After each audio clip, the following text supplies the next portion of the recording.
నేను రవి, తనకి. అలా కాదు రవి, నేను నా భార్యతో కలిసి వచ్చానని తన పేరు చెప్పాలి. ఫర్ ఎగ్జాంపుల్ ఏంటంటే, నేను నా భార్య శ్రావణితో కలిసి వచ్చానని చెప్పాలి.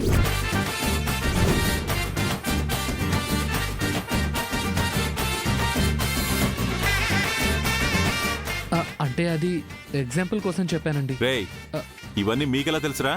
సినిమాలు చూస్తున్నాం కదన్నయ్య. అరే నువ్వు చెప్పు రవి, చాలా సింపుల్. జస్ట్ ఇదిగో నేను చెప్తాను చూడు.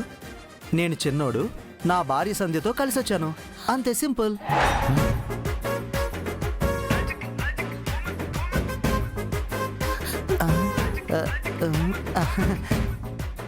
ఎగ్జాంపుల్ ఏదో అలా ఫ్లోలో వచ్చేసింది. గౌరీ శంకర్లేమో కానీ వీళ్ళందరూ ఫ్లోలో పర్ఫెక్ట్గా ఉన్నారు. శంకర్ సార్ కూడా దారిలో పడతారులేండి సార్. అక్కి, రవి, మీరు తొందరగా చెప్పేయండి. ఇంకా ఇక్కడ ఏం ఎగ్జాంపుల్స్ వినాల్సి వస్తుందో ఏమో. నేను ఆకాంక్ష, మా ఆయన రవితో కలిసి వచ్చాను. ఏరా, నీకు సెపరేట్గా చెప్పాలా? నేను రవి, నా భార్య ఆకాంక్షతో కలిసి వచ్చాను. అమ్మా, ఇద్దరు కుడికాలు పెట్టి లోపలికి రండి.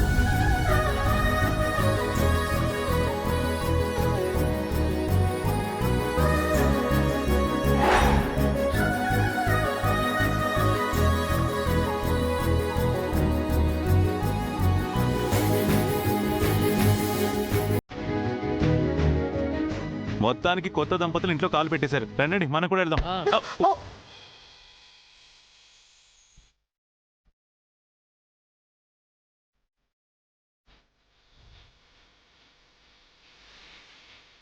జాగ్రత్త శంకర్ గారు, నిదానంగా కాస్త ముందు వెనక చూసుకుని నడవండి. కాస్తుంటే పడిపోయేవారే. ఆహాహాహా, ఇది మరీ బాగుందండి. మీరే నెట్టేసి మీరే పట్టుకుని మళ్ళీ మీరే పడిపోబోతున్నారని నాకు చెప్తున్నారా? ఏం చేద్దాం, మీకు అన్నీ అర్థం కావు కదా. ఏం అర్థం కావు? అర్థం చేసుకోవాల్సినవి. ఏం అర్థం చేసుకోవాలి? అర్థం కానివి. మీకు నమస్కారం అండి, వెళ్ళండి. మీరేంట్రా, మీకు కూడా హారతి ఇచ్చి బొట్టు పెట్టి లోపలికి పిలవదా? రండి. ఓకే అన్నయ్య. ఏంటది? ఏం లేదన్నయ్య. పదండి సంజయ్ గారు.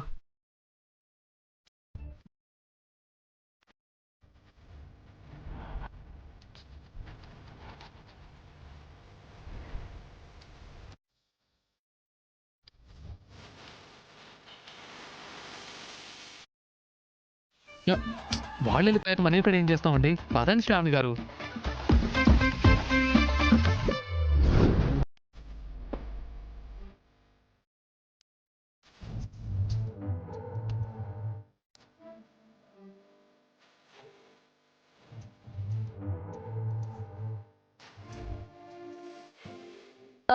యాదగిరి అంకుల్, అమ్మా, ఫ్రెష్ అవ్వడానికి రూమ్స్ ఇక్కడ.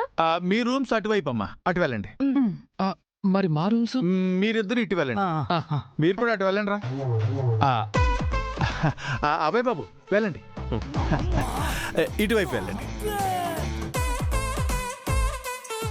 ఏంటి శంకర్, జోగమ్మ చెప్పినట్టు ఇంట్లో వరుస పెట్టి పెళ్లిళ్ళు జరిగేలా ఉన్నాయే? నాకు అదే అర్థం కావట్లేదు సార్.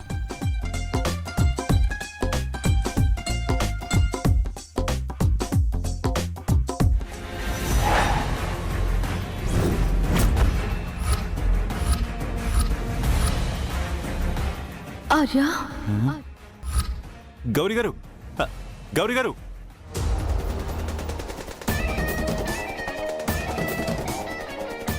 గౌరీ గారు, గౌరీ గారు, గౌరీ గారు, ఆగండి ఆగండి ఆగండి. మీరు అటువైపు వెళ్ళకండి. ఎందుకండి? మీరు ఆ ఫోటో వైపుకి వెళ్ళారనుకోండి, ఆ ఫోటో చూసారనుకోండి, హిప్నోటైజ్ అయిపోయి నన్ను పట్టుకుని ఆర్య సార్ అని ఏవేవో మాట్లాడతారండి.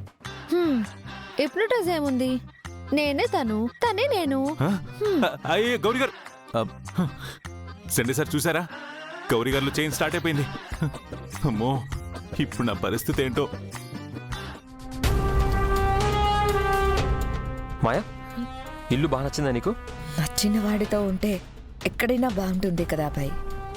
నువ్వు చూస్తూ ఉండు, మా ఊరు కూడా నీకు ఇంకా బాగా నచ్చుతుంది. సరే మాయా, నువ్వు వెళ్ళి ఫ్రెష్ అవ్వు. ఇదే నీ రూమ్, ఏదైనా అవసరం ఉంటే నన్ను పిలు. సరే అబ్బాయి, థ్యాంక్ యూ.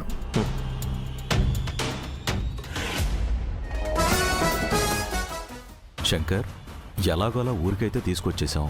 నెక్స్ట్ ప్లాన్ ఏంటి? అవును సార్, ఏం చేయాలనుకుంటున్నారు సార్? ఏం చేయాలో నేను అనుకోవడం ఏంటి?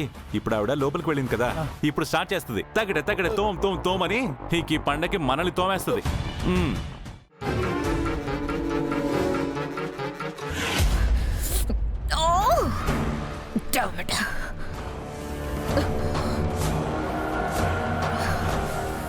అసలు ఇక్కడికి రాకూడదని ఎన్ని ప్లాన్లు వేశాను, కానీ ఆ శంకర్ తీసుకొచ్చి పడేశాడు. ఛ! ఇప్పుడు ఏం చేస్తాడో ఏంటో. చెప్పన్నయ్యా, విలేజ్కి రీచ్ అయిపోయారా? అదడగడానికి కాల్ చేశావా? కాదు, ఆ ఇంట్లో రాజనందిని అని ఆర్యవర్ధన్ మొదటి భార్య ఫోటో ఉంటుంది. హా, ఉంటే వెళ్ళి దండేసి దండం పెట్టమంటావా? హే, చెప్పేది వినటం నేర్చుకో. జాగ్రత్తగా ఉండు.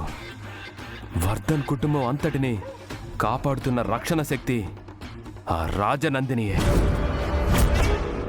చాలా పవర్ఫుల్. ఇక్కడ ఇంకో ముఖ్యమైన విషయం, అష్టమి గడియల్లో ఆ గౌరీని రాజనందిని ఆత్మశక్తి ఆవహిస్తుంది. అప్పుడు తనని ఎవ్వరూ అడ్డుకోలేరు. నేను ఆల్రెడీ తన చేతిలో చావు వరకు వెళ్ళొచ్చాను.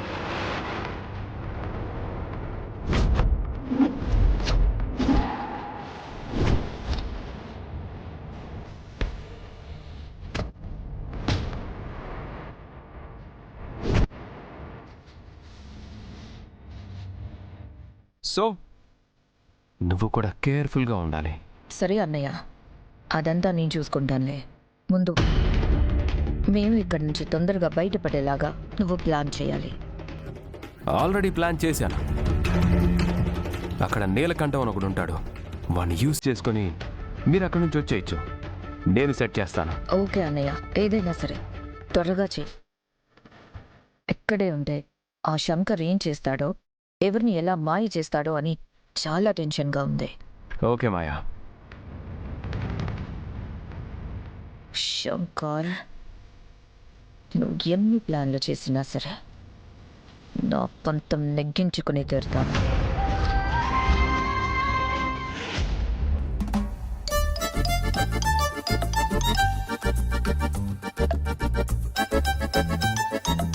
ఏంటి గౌరీ గారు, కొంపదీసి రాజనందిని కదనుకుని వచ్చేసారా ఏంటి? అవును, ఏంటంత తీవ్రంగా ఆలోచిస్తున్నారు? ఏం లేదండి, మన లగేజ్ ఎక్కడ పెట్టాలా అని. నా నెత్తి మీద పెట్టండి. మీరు మోస్తారంటే నాకేం అభ్యంతరం లేదండి. హే, మోస్తాను. మీకేం అభ్యంతరం ఉంటుంది? నాకు కదా మోయడానికి అభ్యంతరం. అయినా నా గదిలోకి మీరెందుకు వచ్చారు? ఎందుకు వచ్చానా? అదేం ప్రశ్న అండి. మనం అక్కడ ఉన్నప్పుడు ఒకే గదిలో కదా ఉండేది, మరి ఇక్కడ కూడా ఒకే గదిలో ఉండాలి కదా. అయ్యో, అలా అరవకండి. మా తమ్ముడు గాని మీ సిస్టర్స్ గాని వింటే బాగుండదు. వింటే విననివ్వండి, నాకేంటి.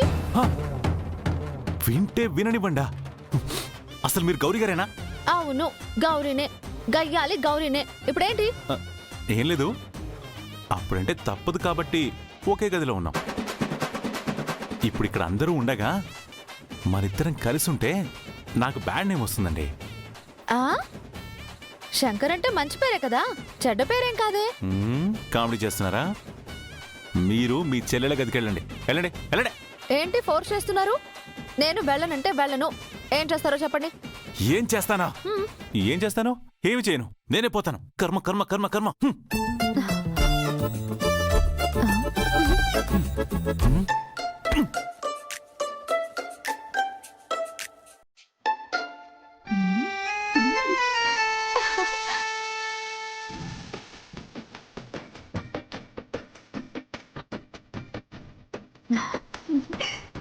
అక్క, ఏంటి బావతో గిల్లి గజ్జాలు పెట్టుకుంటున్నావు? పాప భయపడి పారిపోయాడు చూడు. నువ్వు ఇలా చేస్తే నిన్ను పెళ్ళెలా చేసుకుంటాడు? మీ బావతో నేను ఇలా ఉండడమే కరెక్టే. ఎందుకలా? ఎందుకా? ఆర్య సార్ అంటే క్లాస్. ఆయనకి అనులా సాఫ్ట్గా స్వీట్గా ఉంటేనే నచ్చుతాను. కానీ ఇప్పుడు శంకర్ కదా, ఫుల్ మాస్. సో నేను ఇలా గయ్యాలి గౌరీలాగే నచ్చుతాను. అందుకే ఇలా గిల్లి కజ్జాలు పెట్టుకుని మీ బావగారిని పెళ్లికి ఒప్పిస్తాను. అయితే అయోధ్యపురంలో మాకు ఫుల్ ఎంటర్టైన్మెంట్ ఉంటుందన్నమాట. ఈ గౌరీ గారితో ఎగడం చాలా కష్టమైపోతుంది. ఈవెన్ ఏదో ఒకటి చేయకపోతే నా మనసు ప్రశాంతంగా ఉండేలా లేదు. చెప్తా. అవునండి, ఊర్లో ఉన్నాను. సారీ చండి గారు. 1 సెకండ్ అండి. ఏమైంది శంకర్? ఏదో కన్ఫ్యూజన్లో ఉన్నట్టున్నావు. నన్ను కన్ఫ్యూజ్ చేసి కంగారు పెట్టడానికే కదా సార్ ఈ గౌరీ గారు ఉంది. ఏమైంది శంకర్? ఎందుకలా అంటున్నావు? ఈ గౌరీ గారు అయోధ్యపురం వచ్చారంటే చాలు చాలా డిఫరెంట్గా మారిపోతారు సార్. ఇప్పుడు ఏకంగా నా గదిలోకి వచ్చేసి నువ్వు ఉంటే ఉండు పోతే పో అని చెప్పి ఏకంగా నన్నే తరిమేసింది సార్. ఆహా. నీతోనే కలిసి ఉండాలనుకుంటుందేమో. అయినా కాబోయే భార్యాభర్తలే కదా, తప్పే ఉందిలే. మీరు కూడా ఏంటి సార్? శంకర్, నిజం చెప్పు. గౌరీ అంటే నీకు కూడా ఇష్టమే కదా? ఇష్టమా అంటే గౌరీ గారితో అంటే బాగుంటుందండి అంతే. అది ఇష్టమో ప్రేమో నాకు తెలీదు. నీకు తెలియదేమో, నువ్వు తనని ఇష్టపడుతున్నావని నాకు తెలుసు. ఎందుకంటే తను కిడ్నాప్ అయినప్పుడు తన గురించి నువ్వు అంతగా బాధపడ్డావు. ఒకరిని కోల్పోతున్నావనే భయం ఉంది అంటే వాళ్ళ మీద మనకు అపారమైన ప్రేమ ఉన్నట్టే శంకర్. మీరింత డెప్త్గా చెప్తుంటే నాకు నిజం అనిపిస్తుంది సార్. నా మాట విని మంచి టైం చూసి నీ మనసులో మాట గౌరీతో చెప్పి తను కూడా ఓకే చెప్పేస్తుంది. ఓకే చెప్తే పర్లేదు సార్, కానీ గొడవ చేస్తేనే కష్టం. ఏం కాదు, ఈ అయోధ్యాపురం నీకు మంచే చేస్తుంది. ధైర్యంగా చెప్పి. ఓకే చెప్తాను సార్, కానీ దానికంటే ముందు నా టార్గెట్ రవి. నేను రవిని అక్కిని ఇంత దూరం తీసుకొచ్చిందే రవిని మార్చడానికి. ఏం చేస్తావు శంకర్? రవి గురించి అక్కికి తెలిసేలా చేస్తావా? లేదు సార్, అతని జీవితంలో ఏం కోల్పోతున్నాడో అతనికే తెలిసేలా చేస్తాను.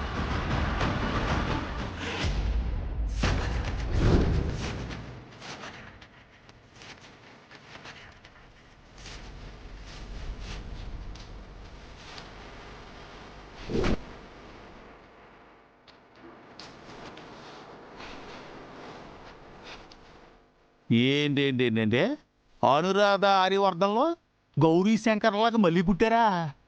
ఆవిడ పునర్జన్మ. అంటే మనం ఆ రోజు చీకట్లో చూసింది ఆర్యవర్ధన్ ఆత్మ కాదనమాట. ఈ లెక్కన చూస్తుంటే కలిసి చచ్చిపోయిన వాళ్ళు మళ్ళీ కలిసే పుడతారన్నమాట. అరే కోటిగా, నేను ఎప్పుడు పోయినా కానీ నేను తీసుకుపోతాను రోయ్. అదేంటంటే వచ్చే జన్మలో కూడా మీ దరిద్రం నాకు ఉంటుందన్నమాట. రే రామేశ్వరం పోయినా శనీశ్వరం వదలదు కదరా. నేనింత సీరియస్ మ్యాటర్ చెప్తుంటే మీకు కామెడీగా ఉందా? కామెడీ కాదు లేవా, కాకపోతే నమ్మడానికి కథ అంత కష్టంగా ఉంది. ఇప్పుడు శంకర్కి తప్ప గౌరీతో సహా అందరికీ గతం తెలుసని చెప్తున్నావు కదా, అలాంటప్పుడు నేనే అనుని నువ్వే నా ఆర్యవని తనతో చెప్పొచ్చు కదా. చెప్పదు. ఎందుకంటే వాళ్ళ జీవితంలో ఏది జరిగినా విధి ప్రకారమే జరగాలి. శంకర్ కూడా తనంతట తానే తెలుసుకోవాలి. అంతవరకు ఎవ్వరూ చెప్పరు. చెక్క అది అక్కడ పడిందనమాట మెలిక. ఇప్పుడు నీ స్టోరీ మొత్తం నాకు అర్థమైపోయింది. మీ నాన్న మా ఊరొచ్చి దొంగసాటుగా ఆ ఆర్య అణుల్ని చంపాడు. ఇప్పుడు నువ్వు ఆ పక్కన కంటిన్యూషన్ చేయడానికి మళ్ళీ వచ్చావు అనమాట. అంతే కదా, మరి ఇప్పుడు నేనేం చేయాలి? వాళ్ళని ఊర్లో నుంచి పంపించేందుకు నాకు హెల్ప్ చేయాలి. వాళ్ళు సిటీకి వెళ్తే అక్కడ జరగాల్సిందంతా నా చెల్లి చూసుకుంటుంది. ఏంటే మీ చెల్లి మీకు ఆపోజిట్ అయిపోయి ఆలైపోయి ఉందని చెప్పారు కదండి. ఓరి నీ మట్టి బుర్రేదవా, ఇంకా అర్థం కాలేదండిరా? అదంతా నాటకం రా. ఈ అన్న సిల్లుళ్ళు ఒకటే, వీళ్ళ పాగా ఒకటే. You're right. ఇలాంటి 420 ఆలోచనలన్నీ మా అయ్యగారు బలి పసిగట్టేస్తారండి. మన గొప్ప మనం చెప్పుకోకూడదా? అది సరిగానే దీనివల్ల నాకేంటి లాభం? నీ కార్యవర్ధన అంటే పడదని నాకు తెలుసు. అతని వల్ల నువ్వు చాలా లాస్ అయ్యావని కూడా తెలుసు. నాకు హెల్ప్ చేస్తే నీ పగ కూడా తీరుతుంది. పగ తీరితే తృప్తిగా ఉండదు అనుకో, కానీ భారత నిండితే ఇంకా హాయిగా పడుతుంది కదరా కోట.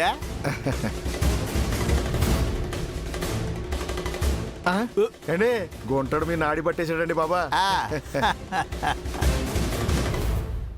సూరికైనోడువే. ఇప్పుడు చెప్పు, నీకే హెల్పింగ్ కావాలి? చెప్పింది చెప్పినట్టు చేస్తాను. మీ ఇంట్లో షెల్టర్ కావాలి. నీతోనే ఉండి నీతోనే కలిసి వాళ్ళని ఊర్లో నుంచి వెళ్ళగొడతాను. ఏండి డబ్బుతో కొట్టారుగా, ఇక నుంచి ఆ దిక్కుమాలిన ప్లానింగ్లన్నీ మా అయ్యగారు వేసుకుంటారులేండి. మీరేమి కంగారు పడకండి బాబా. మరే ఇదిగా హ్యాపీగా ఇక్కడే ఉండు, కలిసే పగ తీర్చుకుందాం.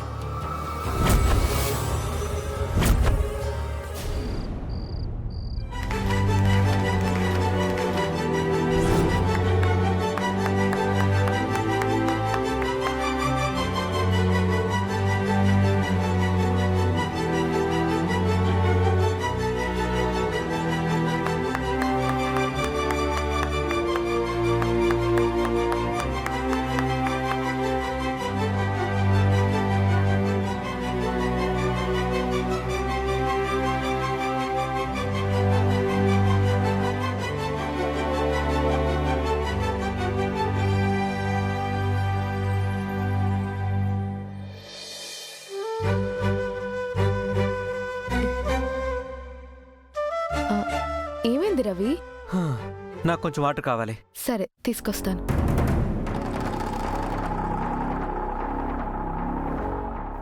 తీసుకో.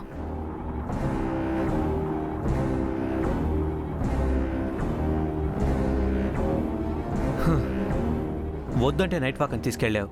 క్లైమేట్ బాగుంది కదా రవి. ఏముంది పల్లెటూరులో క్లైమేట్ బాగుండటానికి? నువ్వు ఇష్టంగా చూస్తేనే కదా నీకు పల్లెటూరు అందం అర్థమయ్యేది. నాకు ఏది అర్థం చేసుకోవాలని లేదు. నువ్వు కూడా నాకు అర్థం కావడం లేదు రవి. నా పరిస్థితి ఏంటో నాకే అర్థం కావట్లేదు. నీకేం అర్థం అవుతుంది?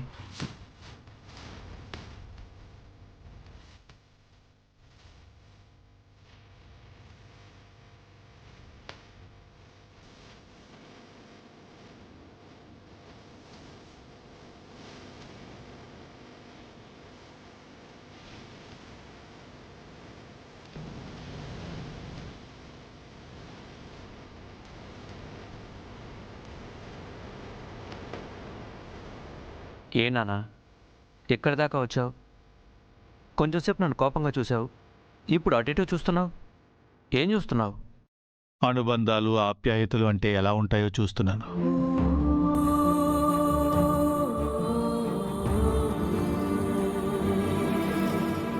ఒక్కసారి వాళ్ళని గమనించండి. గౌరీ మేడంకి తన గత జన్మ గుర్తొచ్చి తను కోటీశ్వరరాలు అని తెలిసినా కూడా ఆ ఆస్తులు అంతస్తుల గురించి కాకుండా సార్ ప్రేమ కోసం పరితపిస్తున్నారు.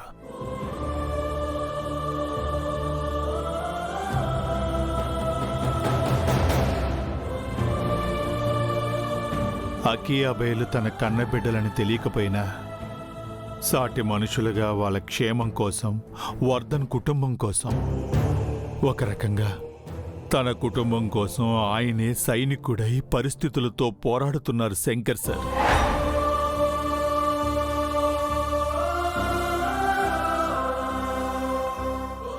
ఇక జెండే సార్ గురించి ఏం చెప్పాలి? నిస్వార్థానికి నిలువెత్తు రూపం. తన స్నేహితుడి కోసమే బతుకుతున్న మనిషి.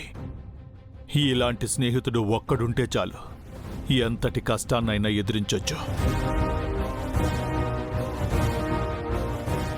వాళ్ళని చూడండి, మేడంకి సార్కి తమ్ముడు చెల్లెళ్ళైనా కూడా కలిసి ఉండటంలోని సంతోషాన్ని కళ్ళ ముందు చూపిస్తున్నారు.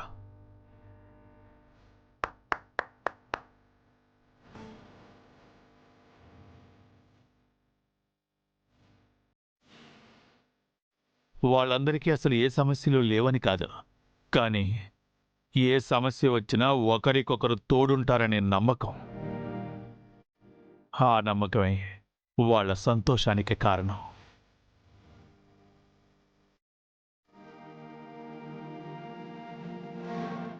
అభిబాబుని చూడండి.